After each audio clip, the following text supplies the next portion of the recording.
Hi, welcome back to the Dylan Rounds case. Welcome if you're currently here in the live premiere. I appreciate it. Today we've got quite an interesting video providing the latest updates on the Dylan Rounds search regarding the family and actually going out there searching. We're also going to briefly discuss a rumour about the Grainshed property being dug up by some form of equipment. And more so, the main focus of today, we're going to be looking back at a previous event which took place back in 2022 to do with a suspicious looking vehicle which ended up appearing within Montello by one of the locals, and how it actually links and ties back to an event in which people visited the grain shed back then. And it's trying to understand, why were they there? Was anything taken away? Was it like a June 2nd spring cleaning as like what Brenner did back then? Okay, some of you will kind of know what we're talking about. As for other people, don't worry. If you stick around throughout this video, you'll find out the vehicle, supposedly who it belongs to, and we try and uncover the reason, the explanation of why it was there, and was there any evidence disrupted, right? Because whilst in the air it's been spread about, people being accused of adding things, removing stuff, maybe some individuals have not been looked at as closely, right? So that's what we can do today. And we can also provide the dates behind them of when it happened. Because if you think about it, previous videos which may have discussed it or covered it to an extent are no longer available, as the channel, the videos are all gone, as you know. So we do the video today, we start discussions, see if we can come to some kind of conclusion. And of course, as we do go along, feel free to leave your thoughts, opinions and reactions in the live chat box, and just comment as much as you want, okay? And if you have some additional questions and other lengths of information, feel free to share that down below in the actual comment section. And whilst you're there, you will find the link to the previous video I did and the earlier video I did today. Make sure to check both videos out, right? And there'll be some other links to other locations too. So I feel there's a fair bit to get through today. Very interesting. Make sure to stick around for it all to understand the whole picture. What we will do, just to begin with very briefly, is check the comments out of the last video and see where we are there. If there's any questions that need to be answered or any key additional information which may somehow tie into this discussion, okay? Here we are, just adjust it, start from the bottom. I think there might be some comments regarding Lance Kelly and the swatting situation. So we might see it from a different, unique point of view. No harm in having discussions there as well, with it being a recent event. We've got Tom Evans saying, calling the police and reporting somebody for screaming online about killing people and not having it be true is an evil of an act as one can commit. What if something went wrong and somebody got hurt or killed? How disgusting would that be? Think twice before doing these flat out evil acts. I understand that. There have been times in the past where the odd Twitch streamer has been swatted but also killed on the spot because of maybe the severity of the call made to the police, whoever was making the prank. And because the streamer resisted or was kind of shocked and didn't know what was really going on, they didn't like put their hands up or they didn't get down on the floor, so they were immediately shot. Or maybe they had something in the hand at the time, completely unaware that the police were going to come, and then they were injured in some way, fatal, possibly. So, okay, in this situation, not much happened, but could have been a worse scenario, right? So I can understand it from that point of view. Let's just check the replies out. American Honey agrees with Tom. Weedleby says, I saw a video by Sketchy AF and they were showing different news articles about people getting killed over swatting. Yeah, I've seen the odd few pop up on the shows. Just a very brief little pointer as well. Sketchy did one little edit to do with pancakes, just like a light-hearted one. Pancakes didn't approve of it recently, and yet Kathy Waters found it hilarious. And considering Kathy Waters is a yes man who doesn't laugh at pancakes most of the time, and yet she did there, is Pancakes aware of that? Don't know. A little bit of betrayal there if you interpret it that way. Anyway, let's move on. Confluence says, here I am buying police officers lunch both behind me and in front of me at the drive-through line today. I didn't see it, but it's better not be wasting Ellie's time and our taxpayer money. What's this? Sarcasm TV. What's going on here? Does anyone know if this is the real Sarcasm TV? It says joined 1 week ago. What happened to Sarcasm's original channel with the short videos and the weird puppets and funny edits? What happened with that? Did the channel get shut down? Is this a fake account? I don't know. Does anyone know? Sarcasm says, I personally was with Ty Corbyn all day. Salty Pancakes was trying to lure Ty to Wendover. Salty was at the Nugget. He sent photos of his room. Why'd you be sending someone photos of your room? What, in bed? Ugh. Confluence says, stop trusting people who showed you the deplorable traits that they are. So, I don't know, I'm still confused by this Sarcasm TV account. I've not seen Sarcasm for a bit now in the live chat, so I don't know what's gone on there. I know we've seen the wave of different YouTube accounts being shut down or receiving strikes, bans, whatever, but I don't know if the same's happened here. But, you know, if anyone can provide a backstory, an explanation, feel free to do so. But yeah, I did see some comments recently coming on in saying that it's most likely Salty Pancakes that was responsible. That's what other people have said from their point of view, with Pancakes being nearby in the area. Why was Pancakes nearby within the area? Was he doing it on purpose, or was it just having a break, exploring? Does anyone know? Like, that trip down there, if it's like Wendover or nearby, was Pancakes down there because of that whole, what was it, that visit, the $25 stream key, beginning investigations down there to do with Dylan Rounds? Was there a link there, or is that something completely different? I said, if anyone can answer, feel free to do so. Linda Cushing saying we all know who did it. Cleo. Pack and Go, thank you, you're welcome. Robert, sunny 70, is that the temperature?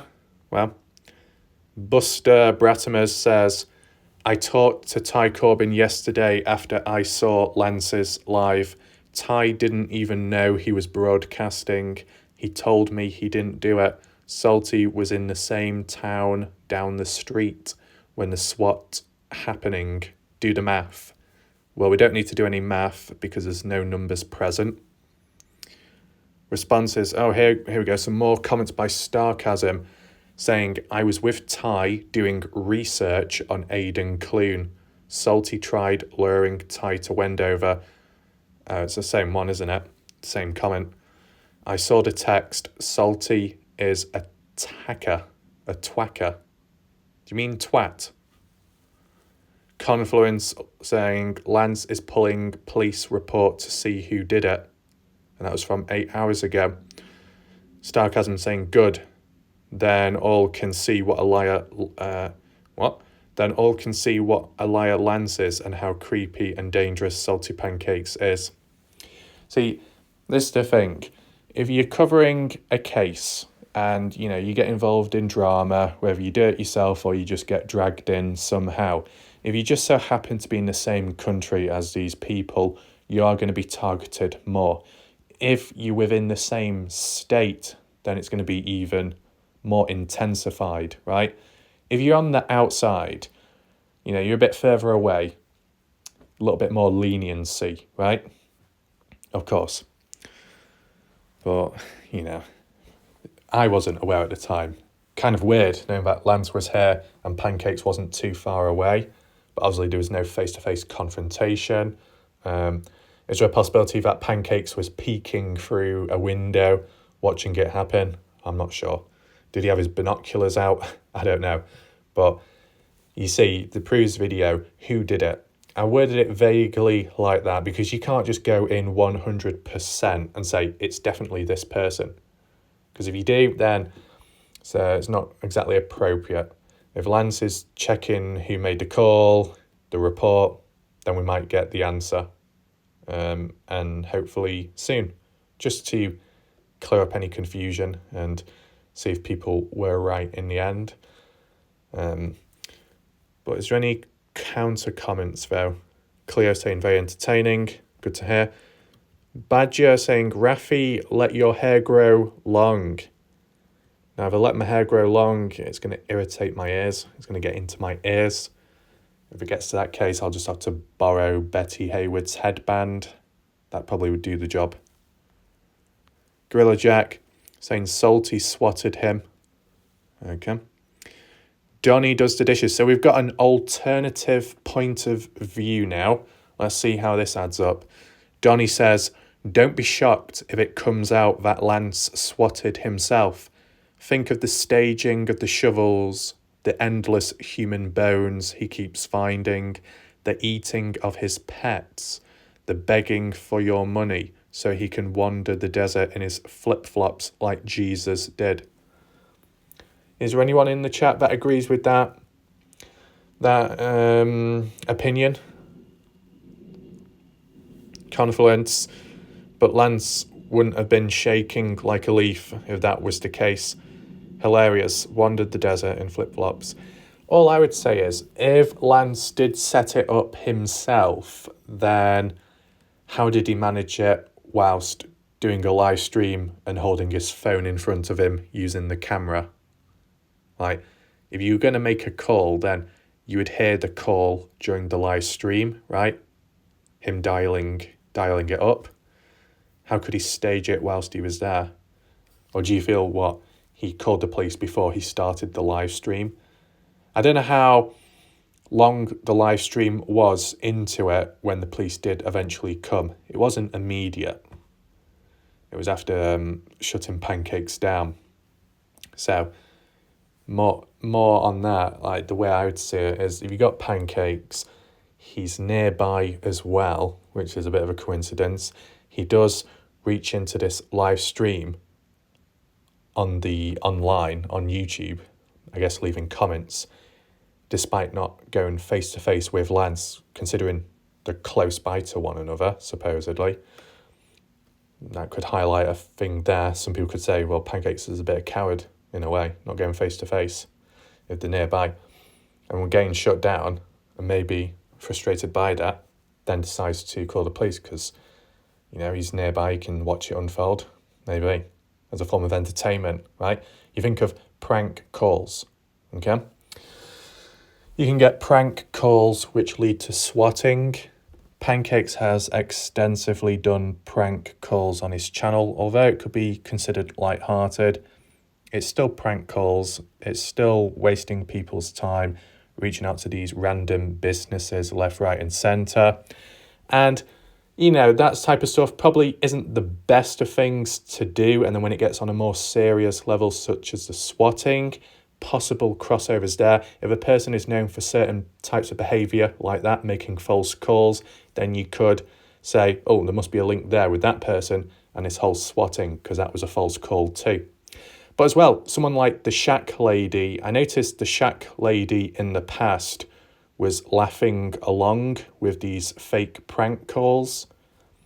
Obviously, light-hearted fun, but still, it's almost like a level of support, which could be interpreted in bad ways at times, but I guess it no longer happens. Well, at this moment in time, you never know, people could kiss, hug, and make up, and then suddenly best friends all of a sudden again, and then it unveils itself over and over.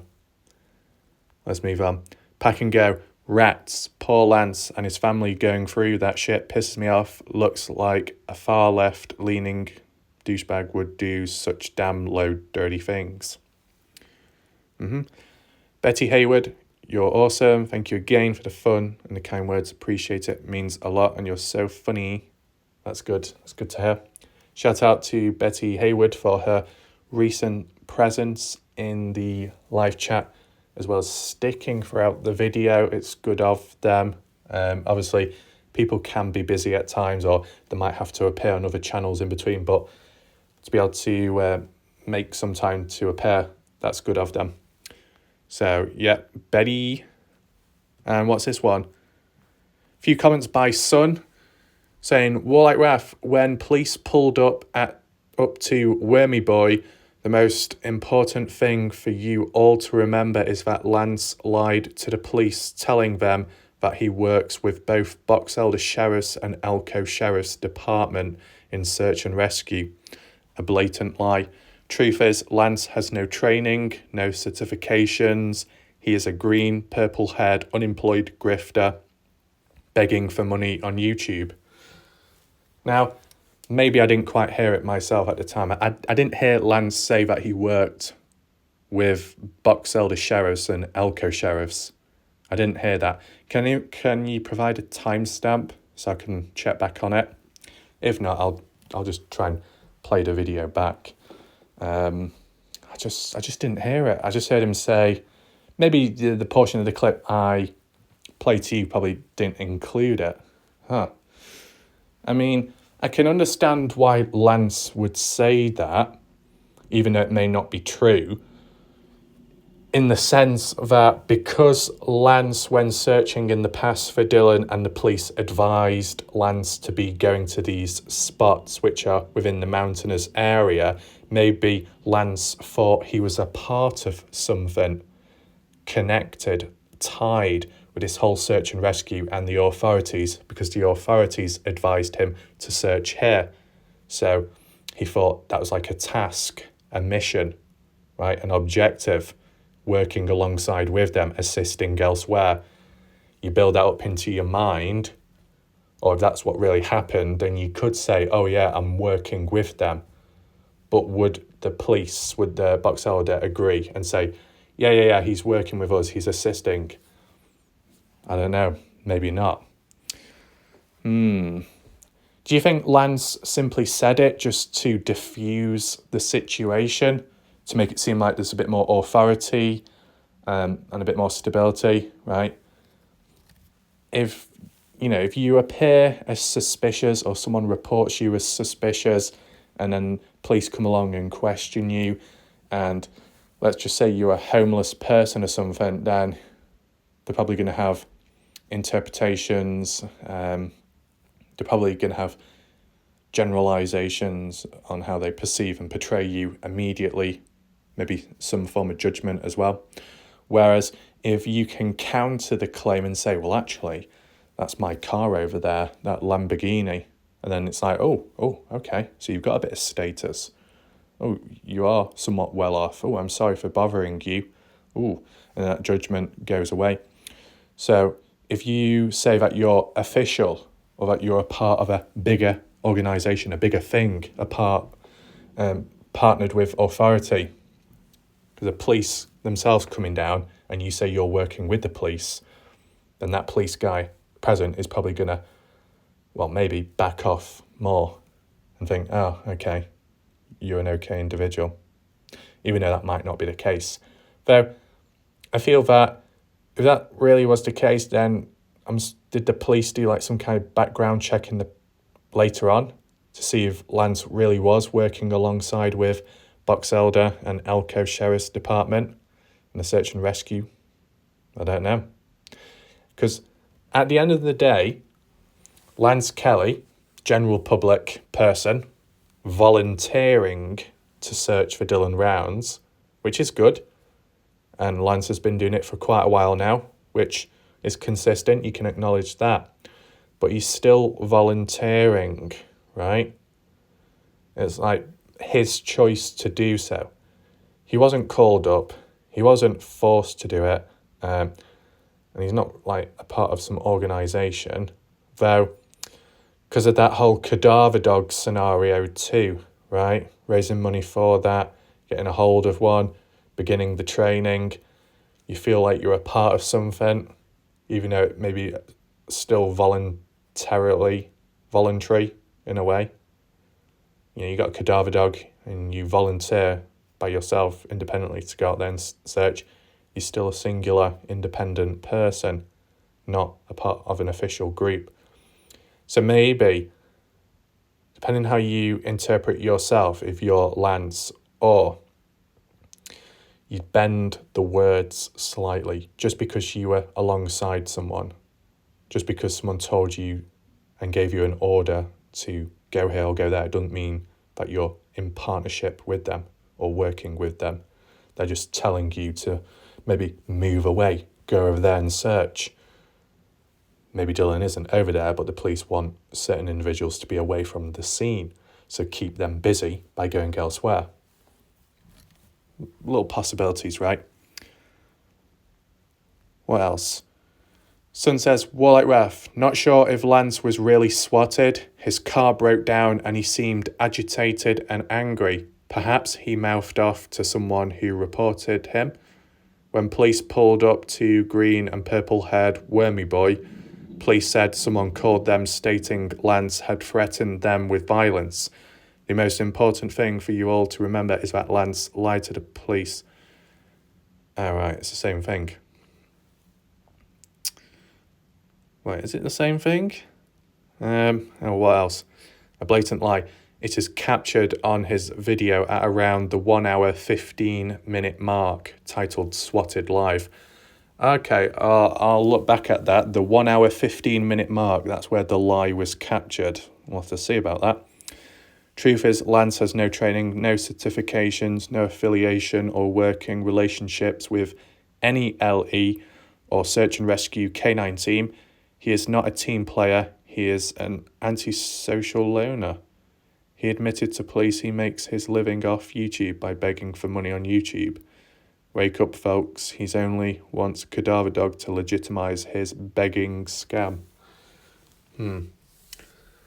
Now, the way it's gone, okay, people do seem suspicious and have a negative outlook on Lance. Not everyone, but some do with time. Would it have been any different if there was no fallout, there was no disagreement between Ty Corbin and Lance Kelly? This cadaver dog situation, if that never happened, right, and it was just simple back to basics of Lance and Ty going out there searching together, would there be an overall more positive outlook on them, more so on Lance, if things never changed? If there was never a breakdown in communication? Let's do a poll right now. You take away some factors which led to disagreements, falling outs. If that never happened and they were still searching and on neutral terms, would there be an overall positive outlook or not? Yes, no, like no change, or worse. And I don't know, I guess. Make sure to vote. Let me know. Is that it for the comments? Oh, okay. So it's interesting how we had like a split down the middle between people that supported Lance and him being a victim, but then others that thought he was the one that planned it all, maybe to gain attention, traction or something. But, you know, let me know your thoughts in the chat. What we need to move on to now is one of the latest updates regarding the Dylan Rounds search and the area of Lucin, right? Brief little backstory. The Dylan Rounds Legacy YouTube channel, which repost videos and photos and post from the Find Dylan Rounds, now known as Justice for Dylan Rounds Facebook page, is kind of all linked together and relayed on or reposted to spread the awareness of Dylan on the YouTube platform, like how they've done on the Facebook platform, okay? Originally, I was under the impression that that account on YouTube, Dylan Rounds Legacy, was run, controlled by Candice Cooley, the family. But from the way it's worded within the community tab post, I believe it's actually Doug from No Thanks. Doug has created this YouTube account approved by Candice Cooley, and basically just provides updates there. Though he has provided updates on his own channel, and that's where we're going to look. because the one on the Dylan Rounds Legacy, there's not as much context behind it. No one really commented.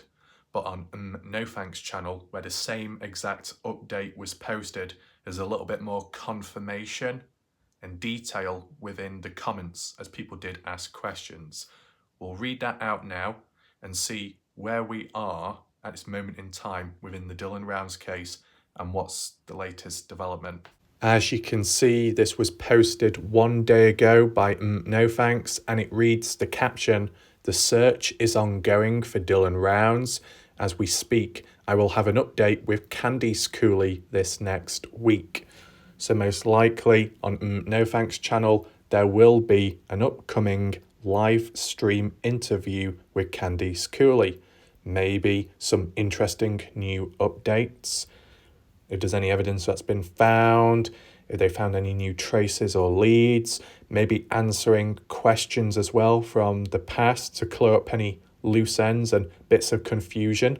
Time will tell, but make sure to be on the lookout for that video. I can't really give any predictions at this moment in time, but at least we're getting some updates once again. It's like a checkpoint system. For some time, obviously, it has been quiet, right? It's been very quiet. I think the last update by Candice Cooley may have been on the East Idaho News channel, if I'm correct in saying. Maybe on Doug's channel, possibly, but I think that didn't happen because she was ill or something. Well, overall, it has been quiet. Let's check the comments out, though, because then we can find out the backstory behind it, any additional information. Praying that he's found. Yep. What's this question? This wasn't meant to be a stupid question, as the missing parents, LE, are usually actively searching for info. I'm just more questioning, are there boots on the ground, as in not other creators? However, experienced personnel that came to do a coordinated search with law enforcement? Question. No response, but Doug did like the comments. I guess that's approving of it. Here we go. See what this is. Are you stating that they are actively searching at this time? American Honey, shout out to American Honey for popping in there. What's this? Candy said as soon as the snow lifted and weather was good, they were going out. And Doug says, yup. So in recent time, they have been out there. The family, I guess, maybe additional resources. But what about Ty Corbin? Wasn't Ty Corbin in the area recently, driving about, doing that little tour of the place? Hey, Ty, if you're here, Ty Corbin, did you notice anyone out there actively searching? Any authority? The Rounds, Cooley family out there? Did you see anything like that or not? Let me know down below. If Ty Corbin isn't present, if anyone else can answer for him, feel free to do so, or just simply pass on the question, right?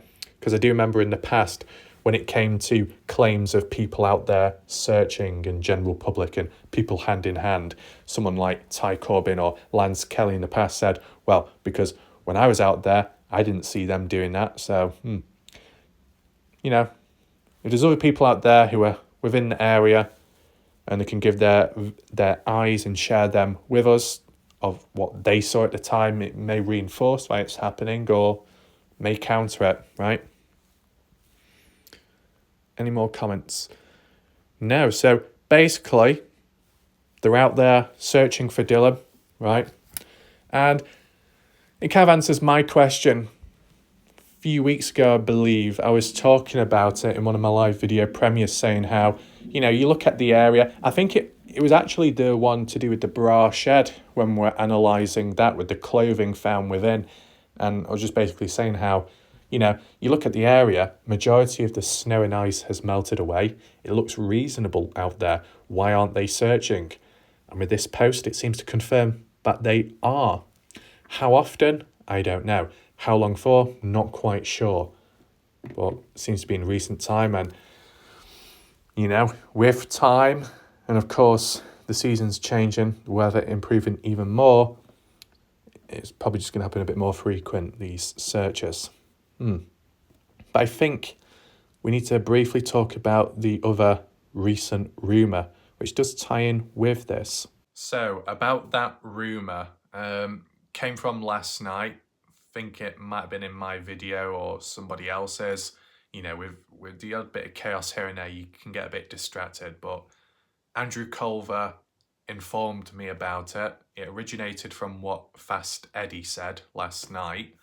And the rumour is that people or someone has gone out there to the Grainshed property, brought equipment with them, and digging the ground up on site. Seems a bit abrupt, right? All of a sudden, whoa. You know, is it 100% true? I don't know. But considering that recent post from a day ago of Doug from No Thanks saying that the searches for Dylan Rounds are happening like right now, maybe it ties in with one another. Why are they digging the ground up though? What are they using? ATVs, some kind of excavation equipment vehicle, the backhoe, is that going to be used again? And whereabout on the Grainshed property are they digging up the ground? Inside the Grainshed, just outside, more north, east, southwest, I don't know. As for the general term Grainshed property, if you was to do some kind of border outline, how much of that land is called Grainshed property? Can anyone explain? I know it's different parcels of land within the area, but it's kind of shared between them all as well. But as for like an outline of the place, how much distance is it, or mileage, or square foot, whatever you call it?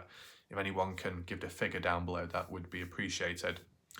Because the reason why I asked that is, with all the searches taking place in the past and some form of equipment used, as well as the full spectral drones and maybe the dogs going out once or twice there, as we've seen back in 2022 towards the end, the dirt mound being searched a few times and being ruled out, and them saying that they've just not found Dylan. It's like, why now when it seems like you've searched many times in that area and ticked it off? Why are you digging it up now?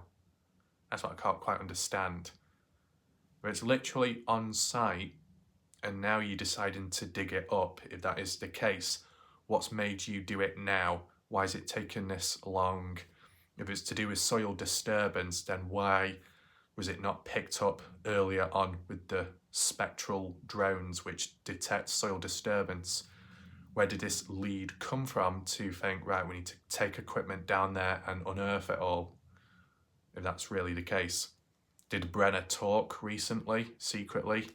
Was a deal made in the end? Was the location truly revealed? I don't know. It'll be interesting to see what happens next. And, you know, if not much else is mentioned in between from now till whenever, when Candice Cooley does that interview with Doug, maybe it's talked about there. If not, anyone in chat right now, maybe ask that question if you do show up in Doug's live stream when the, you know, ask for questions to be answered. Maybe we'll find out there. But this just seems very sudden and very recent. Let me know your thoughts in the chat to what you think about this. Do you believe it's real, that they're digging up the land of the Grainshed property? Or do you think it's just BS rumour? Let me know your thoughts.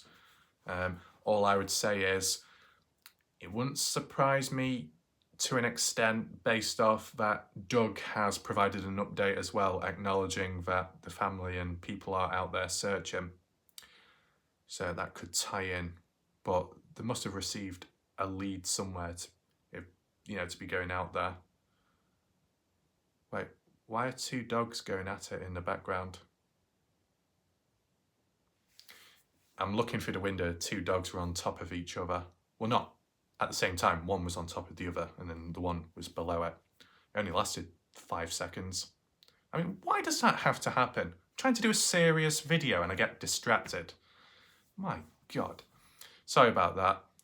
So, yeah, Interesting developments, I guess, interesting rumours. If not much else is explained or reinforced, I guess the only thing to be on the lookout for is the patterns and waves of these discussions. Monitor the consistency of them. If it becomes like Chinese whispers, then be very cautious with what you hear, okay? Because it could switch and change with time. We've seen it several times in the past. Could happen again. So, I think it's now time to transition into the next talking point, and it is to do with the area at the grain shed. Perfect transition. If you have just joined right now and you want to rewind back to the beginning to hear about the latest comments and ideas regarding the swatting of Lance Kelly, alternative point of views, and /or you want to hear about the recent update regarding the Dylan Round search, make sure to rewind back and catch up on that. But now, what we're going to do is talk about the event of the visit to the grain shed property. I'll provide a little bit of backstory to that so you understand it. And the mysterious white vehicle, pickup truck, whatever you call it, that was present there and also moved at the end as if things were being loaded onto it and then taken away, which in a way, as a crime scene or potential crime scene, should you be taking stuff away? Don't know. And then as well, the after photos of what other people saw. So we'll do it in that order. It's all under control. I'm going to do it as a slide show with the different photos and the dates provided too. Shout out to Weezer, a Montello local, who saw some of the events unfold, okay?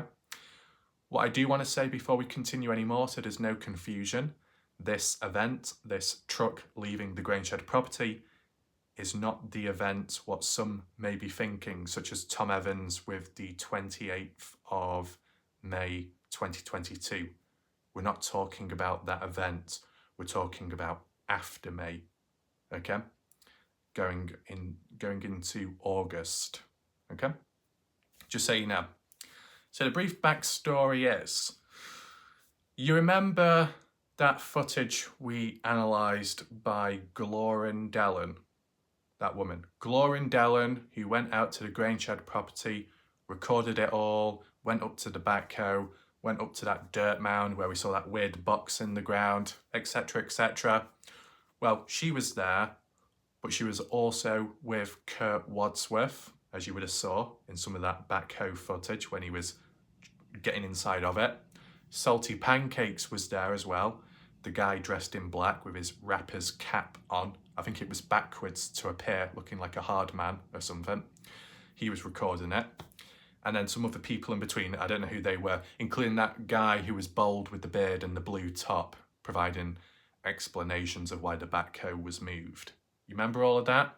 Okay, so that was from Glorin Dellen's point of view. Salty Pancakes provided it from his point of view as well, which tied in with the same visit because it happened on the same day. Pancakes was recording his own video as you saw him walking around with the camera in his hand, okay? We actually analysed that in the past as well, hence the reference point, which I'll show you shortly, of that grain shed photo where I said it was by SP. This all happened in August, okay, in 2022. And Pancakes, documented the area as well. Kurt Wadsworth was there too in that white truck, which I believe was in one of the shots when we were analysing his footage when they were driving to the spot to begin with. It was like a convoy in a way. So you got all these people present at the grain shed property, all documenting it, recording it with their phones. Do they all have individual YouTube channels? I don't know. Glorin Dellen does, Salty Pancakes does, but, at the time, like with Glorin Dellen, I guess she's busy doing other things, of course. Her channel isn't as active. So her motive, I guess, was to truly provide a genuine point of view of the area. At least from Glorin Dellen's point of view, she didn't touch or remove anything. As for Salty Pancakes, I don't think he touched or moved anything, But what about Kurt Wadsworth? Kurt Wadsworth was moving about a little bit, and he was also seen near to the white truck as well. And this is where the talk about the white truck comes on in. The white truck at the start of this video recording is just simply parked up on the road of the Grainshed property, the dirt road, simply parked there. By the end of the video of Glorindellon's footage, the truck's gone from there and then it's been reversed back so far into, or just the outside of the Grainshed entrance. But why? Why would the white truck need to be moved from there to the Grainshed entrance? Maybe if you're offloading something or loading something onto the truck, maybe it's heavy, maybe it's hard to move. But why do you need to be doing it there and then, considering the events of Dylan Rounds? Of course, you think about it, Dylan Rounds went missing and also, from the looks of it, murdered on the 28th of May 2022. This visit down to the Grainshed is in August. So a few months on, to be fair. You got to acknowledge that at least. But, you know, some people are just a little bit confused. Some are a bit suspicious, thinking, you know, was that white truck, you know, reversed into the Grainshed entrance because we're taking evidence away, concealing something, hiding evidence? You never know, right? Well, what we're going to do is I'll just play a little portion of the video clip to explain that backstory I roughly provided to do with the truck in the background and where it ended up and a little bit in between. I'll play that to you first so you can visually see it for yourself, and then we'll get into the photos and I can talk it through one by one. You ready?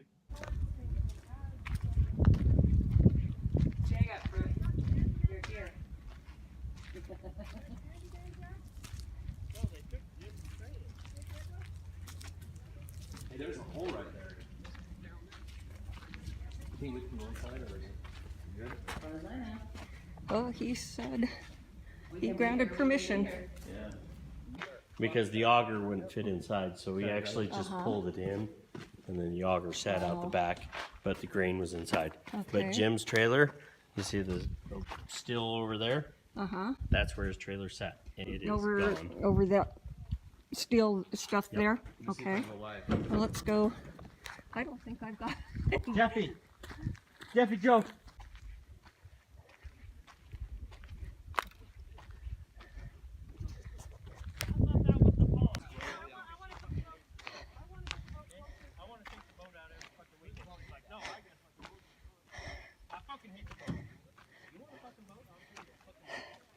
Hopefully you were able to follow those short clips as I pieced it together, just to depict the white truck, where it was and then where it ended up, and Kurt Wadsworth showing up in between, moving a few items about.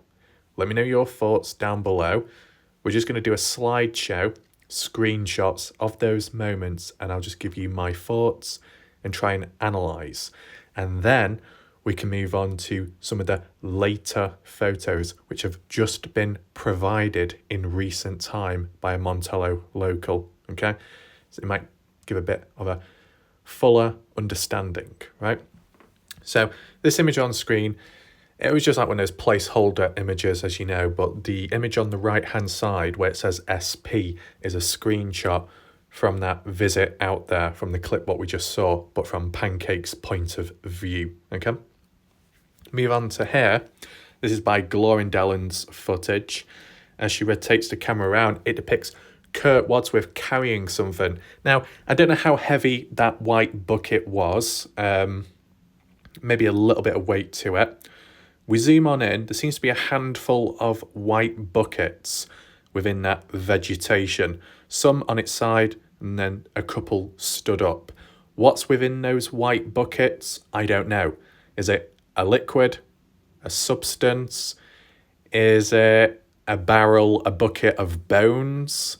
I mean, if you look back to when Lance Kelly went to Brenner's burnt down trailer, there was a bucket of just discarded bones, probably maybe from eating chicken wings or chicken drumsticks, you know, that type of stuff, from the looks of it, all collected in a bucket. So I don't know if the same applies here or not. But there's Kurt Wadsworth, if you didn't know. Not the clearest of images, but that is Kurt Wadsworth. A fair-sized bucket. It looks like he's looking into it, but I just don't know what's within it. Because it's in such open, clear sight, and because this is after Dylan Rounds going missing and after the police coming on down and searching about, if anything there was truly suspicious, the police would have noticed it in the early days and taken it away. But why is Kurt Wadsworth taking it away later? Is it because that white bucket belongs to him? Yes, no?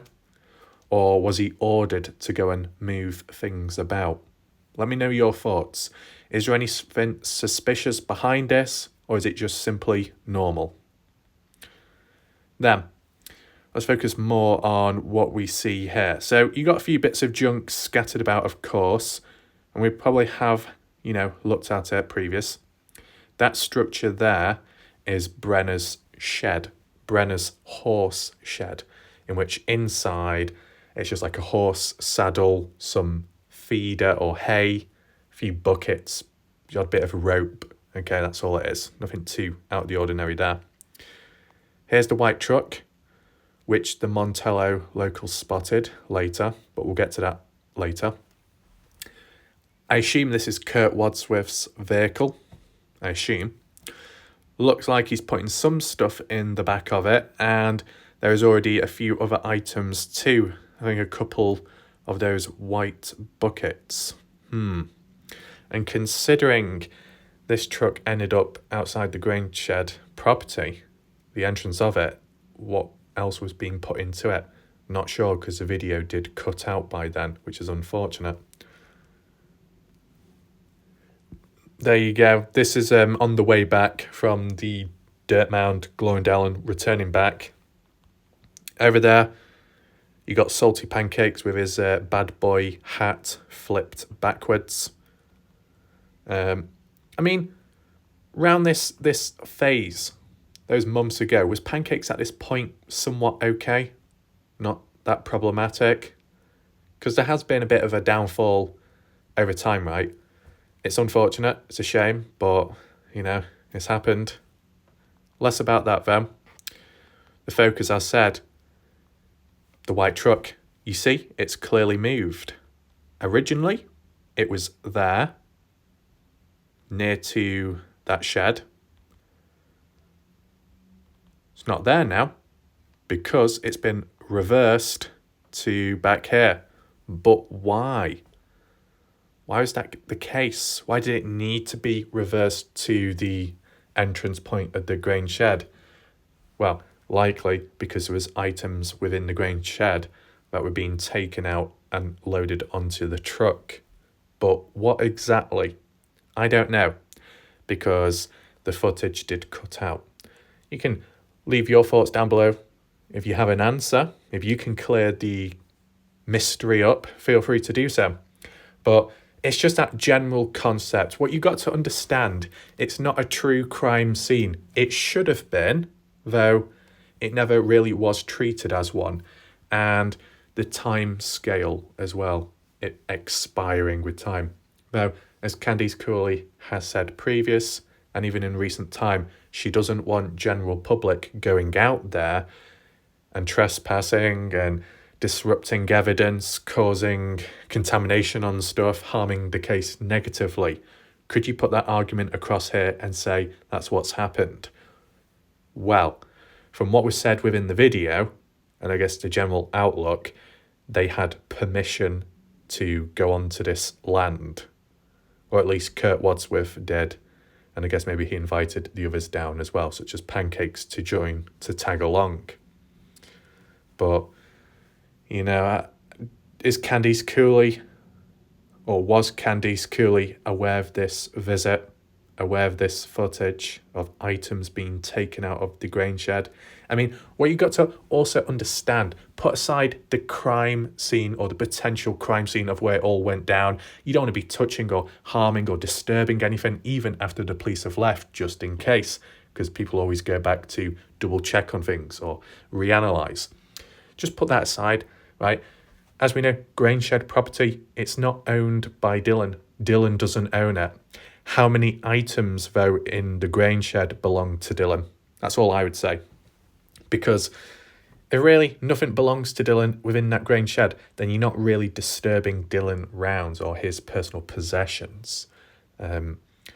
Sure, if some items within that grain shed may have been used or played a role in Dylan's death, then, it's best not touching that stuff. The only thing that's just going through my mind, and you can counter my thoughts, my opinion, is kind of like with the backhoe, how before this footage, earlier back, Kurt Wadsworth ordered to move the backhoe from Dylan's farm and move it to the grain shed property.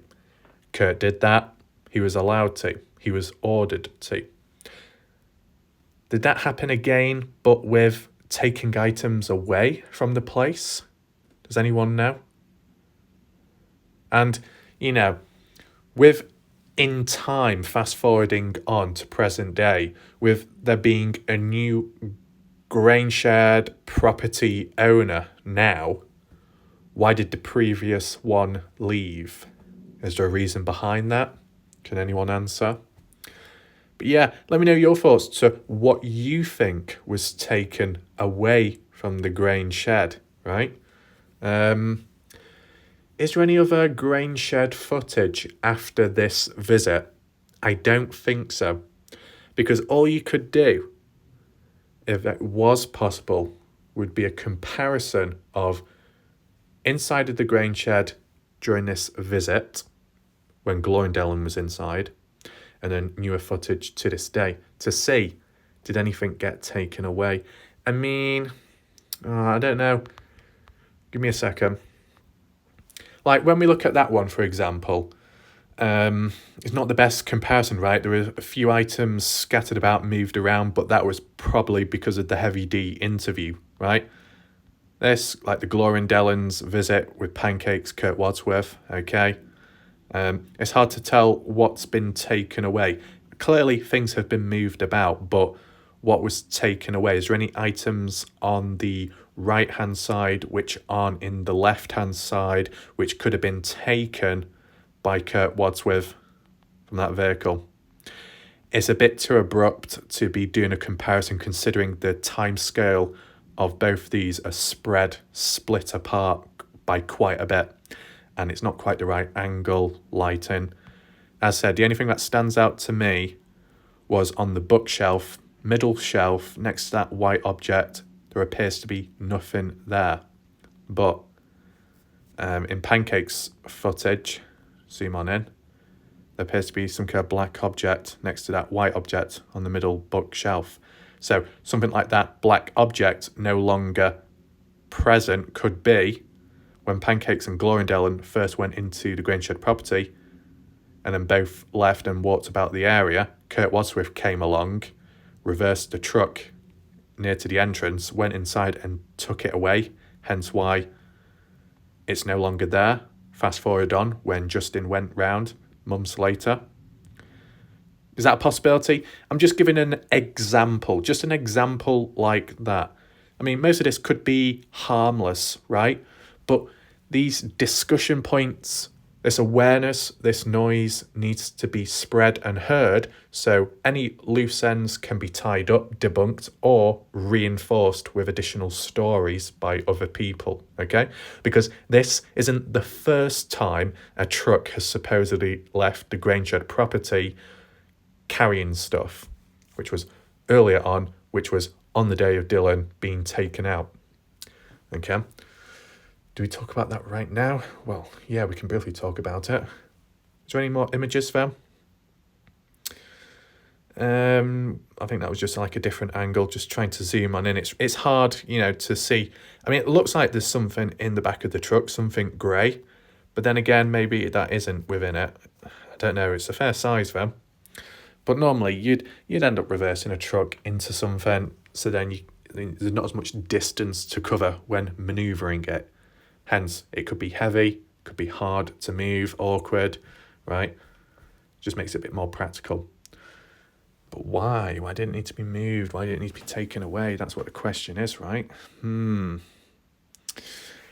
So I think before we move on, just briefly talk about it.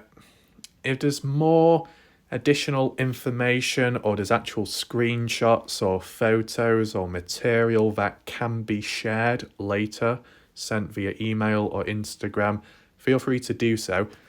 Like, if we can do a dedicated video on it of the previous event, we will. But we'll just briefly talk about it now, and then people can share their thoughts in the chat. So put this aside, months before this event, going back into May 2022, 28th of May, right? The day Dylan was murdered and concealed. On that day, from what a fair few people have said on YouTube when, passing the story around, that there were actual witnesses in the area. Can't remember their names, but I'm sure Tom Evans can fill in the blanks in the chat as we go along. As said, we can do a dedicated video down the line if necessary. But yeah, 28th, 2 individuals nearby, maybe neighbours or so, and they saw a truck leaving the grain shed property, and it was carrying stuff as well. And when the truck went past the 2 people, it slowed down for whatever reason and just left.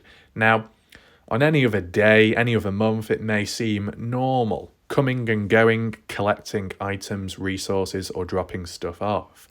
But considering it supposedly happened on the 28th of May, the day Dylan went missing, the day Dylan was murdered, right?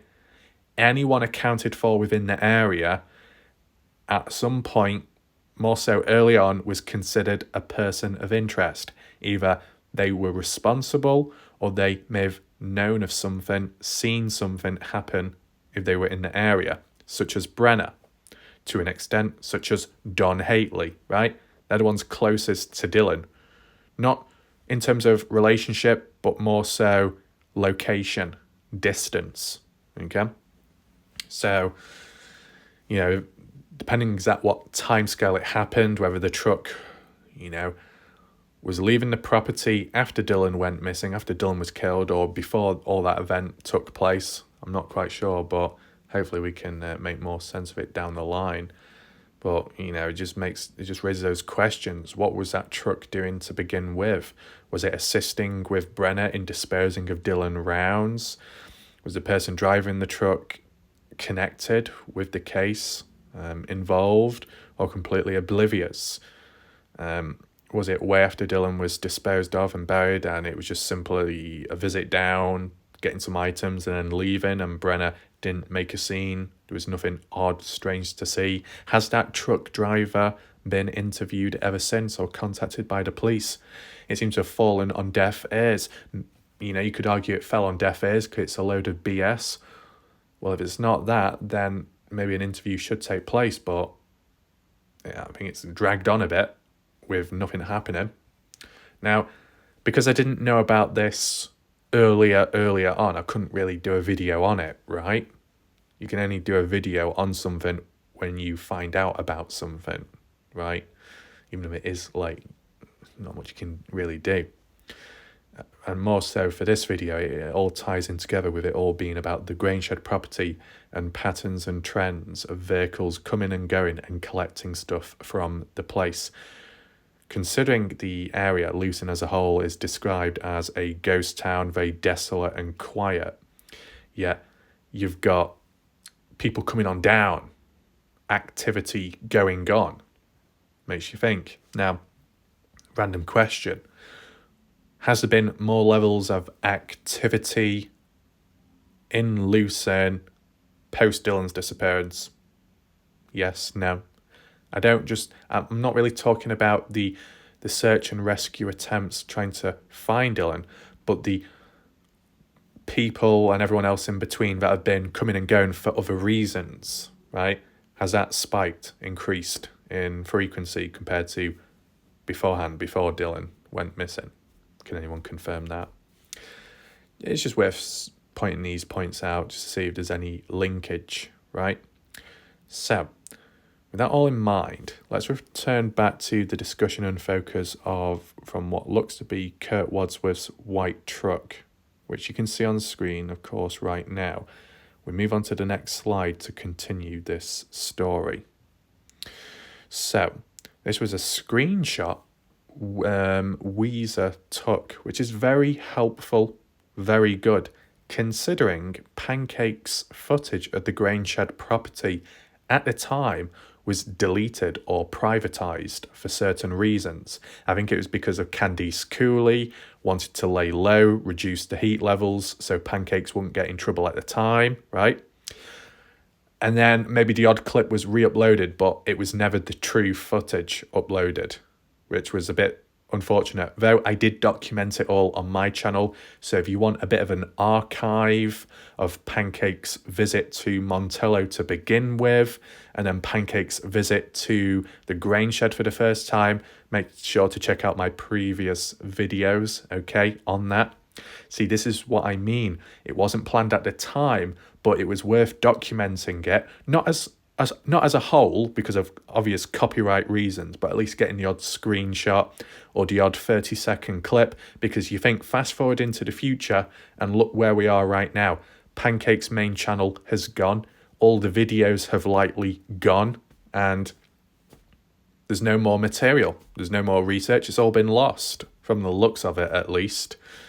But it's good that we've got remnants on my channel, maybe on some other people's channel here and there.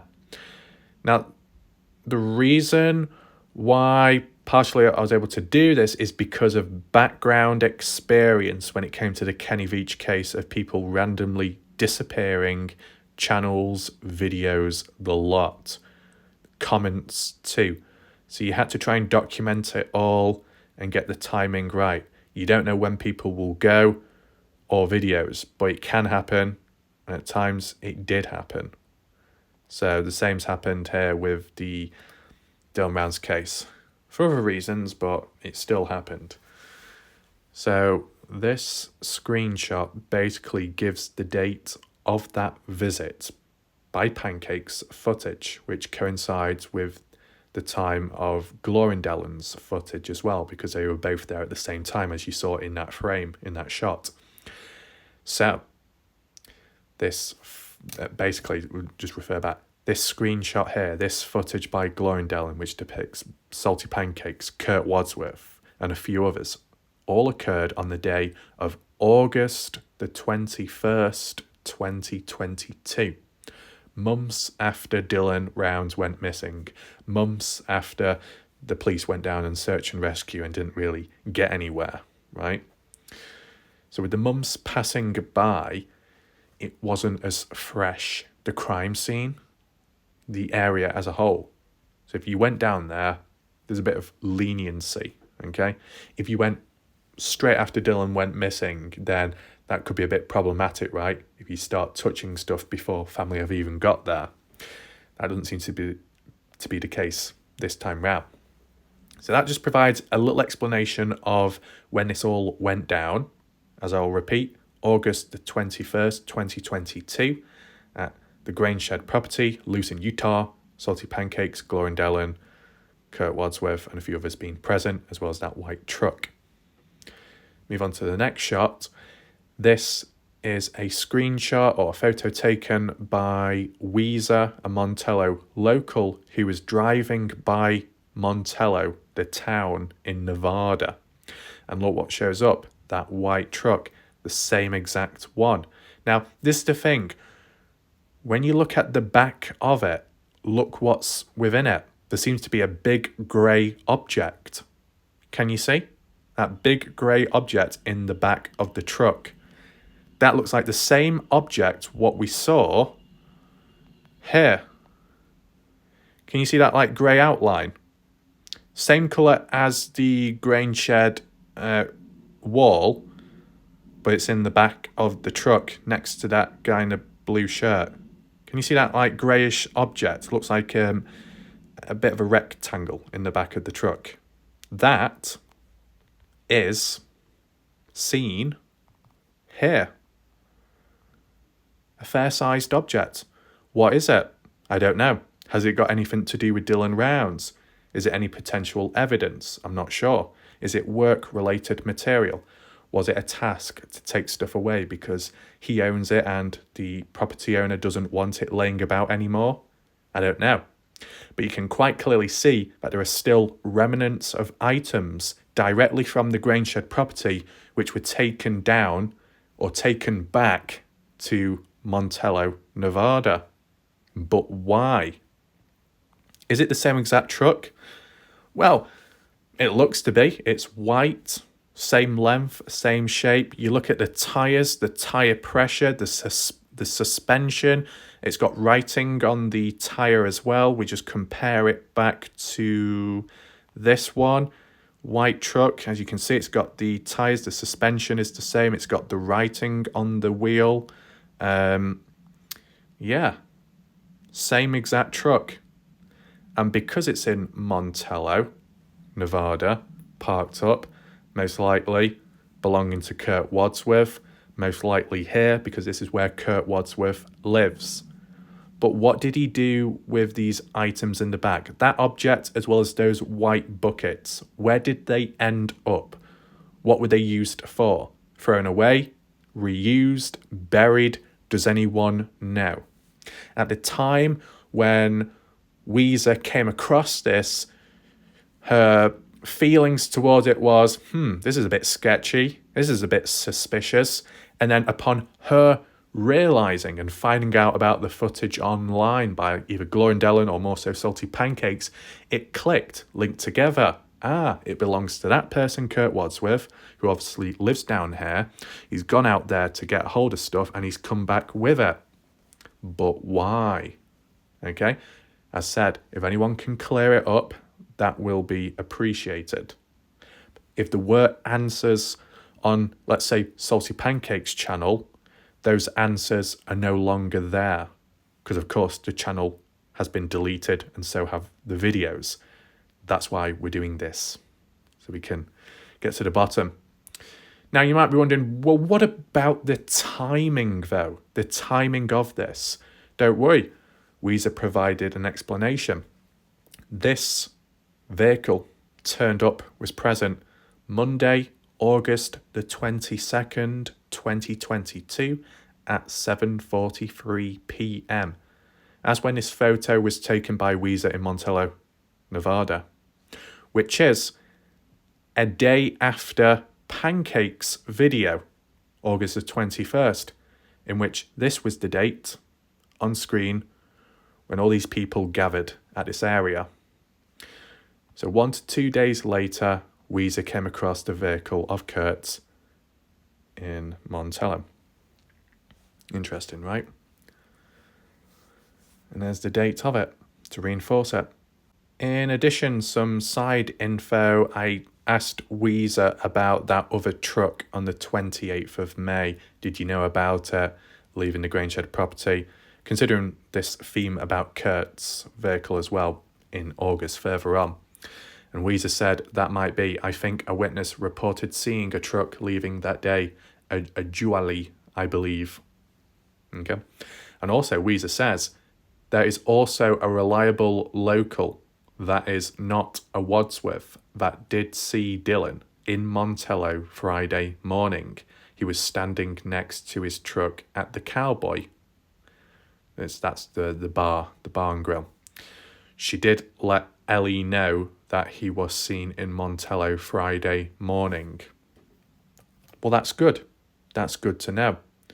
Because for some time, and maybe it's even till present day, a fair few people were a little uncertain whether Dylan was in Montello on the Friday, right?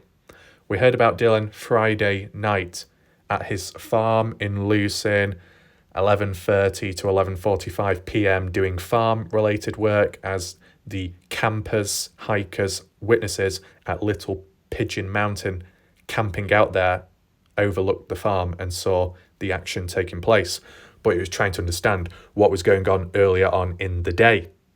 The day before, the 26th of May, Dylan down in Montello, and it was reinforced with those transactions, the final transactions by Dylan paying for stuff in Montello, as that proved. But the proof of did Dylan stay there following into Friday, that was back and forth. And so did the missing person posters demonstrate that. But for most part of it, I stuck with the idea that Dylan stayed there overnight and then left later on in the day, a Friday, to get back to his farm because of the weather warnings, the rain incoming, finishing off with the seeding, getting that done as best as possible, and then, taking the grain truck down to the grain shed the following day, which was somewhat successful. Okay? And by this comment from Weezer, Montello local, passing on with what a reliable Montello local said, someone who isn't a Wadsworth, that she herself saw Dylan within the area by his truck in the morning, kind of reinforces that idea, right?